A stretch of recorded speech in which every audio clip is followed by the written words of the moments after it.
Kapal tanker kimia milik Korea Selatan terbalik di perairan Shimonoseki, Jepang.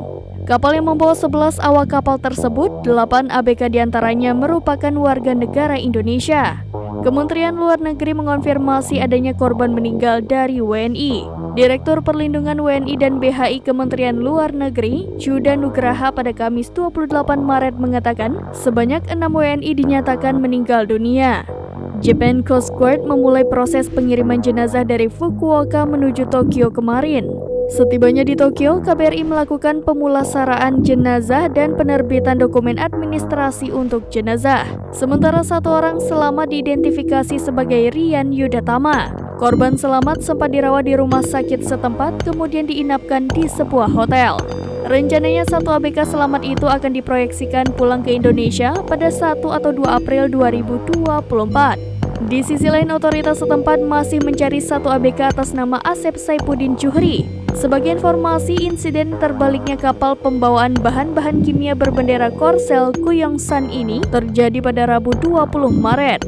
Panggilan darurat dilakukan sekitar pukul 5 waktu Indonesia Barat pada tanggal 19 Maret 2024. Japan Coast Guard mengerahkan helikopter, kapal Coast Guard, dan kapal patroli untuk mencari ABK usai menerima informasi tersebut. Sementara dalam video diperlihatkan kapal tanker terombang-ambing di tengah laut. Penampakan kapal hanya menyisakan bagian lunas atap bagian terbawah.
Download Tribun X sekarang, menghadirkan lokal menjadi Indonesia.